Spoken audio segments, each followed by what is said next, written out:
The next step is to determine the midpoint of your shoulder width and mark where your midpoint is. So you take your ruler and you connect that point to your bust point.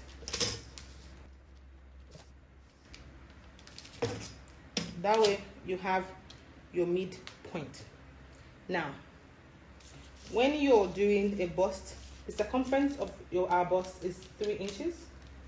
So you just mark that 3 inches all the way around.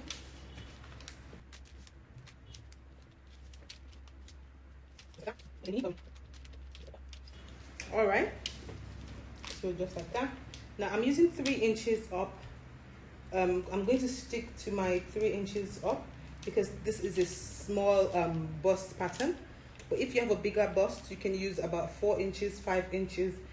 I'm just going to stick to the 3 inches that I already have as my circumference here. So now I'm going to add a dart here so that it can shape the bust properly. All right. So what I do is I'm going to add ½ inch on both sides. One, like that. Half on both sides. And I'm going to connect that to my bust point. Just like that. So now I have this and then connected to my bust point. So now the next thing I'm going to do is I want my bustier to be like a sweetheart neckline. So I'm just going to go down by 1 inch from this 3 inch circumference. I'm going to go down by 1 inch, just like that.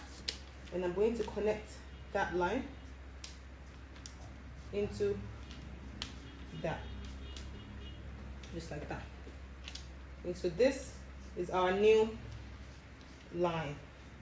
So what I'm going to do now is to add our bust and our underbust and waist measurements. So the bust measurement is the 3.5 divided by 4. Whatever your bust measurement is, you divide that by 4 and you add it on your bust line. Like that. Now this is 1 inch that I have added to this upper chest area. So this top of the bust area, I added 1 and half. So we're going to take this half and add it back into the measurement. So that's 1 inch here, just like that. 1 inch. Now I want to connect to this. You can just use your hand to do that, or you can use your curve. It's really up to you, but I just always freestyle mine.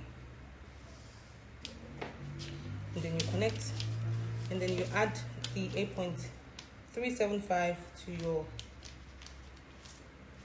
bust measurement. And my waist measurement is 25 divided by 4, that's 6.25 plus 1, that is your dart, that's 7.25.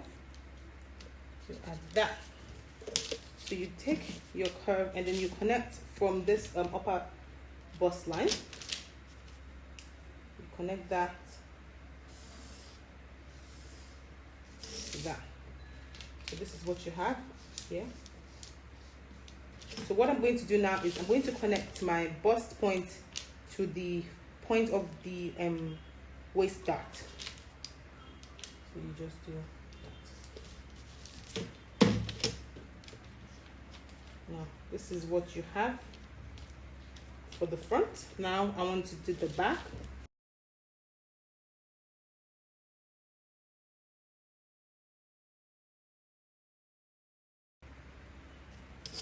Now, so this is it, just like that. And then the back, I want it to be low. So I'm going to, this is my bust line here. So I'm just going to go down by 2 inches and then use my curve to curve that. So now I'm going to add my bust measurement. which is 3.75, my waist measurement, which is 7.25. I'm going to connect that.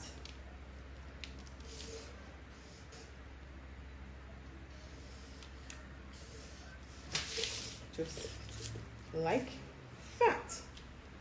And then to indicate your zip allowance, I will just mark there, so you will know that this is the zip allowance point. So this is your back and this is your front. So to cut, this is how you cut.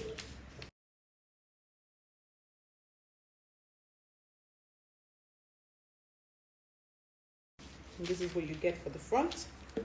Then you slash it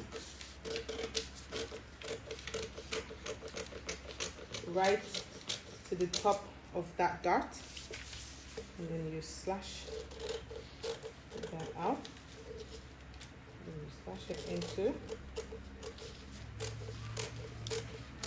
So you're taking out the dart basically. So this is what you get. Now I will just curve this so it doesn't look too straight. And then that is your line. So that is your front pattern. So what I usually do is label so that I don't get confused, like I said. So this is on fold. So you just indicate that this is on, should be cut on fold. Add ½ inch seam allowance, add ½ inch seam allowance here. Here you're just going to add 1 inch hem allowance.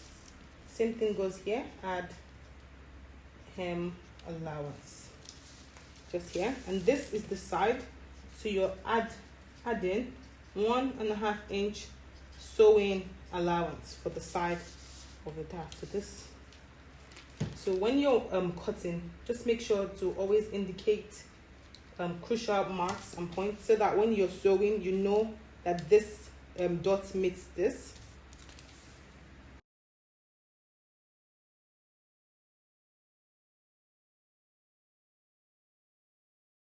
So now this is your back.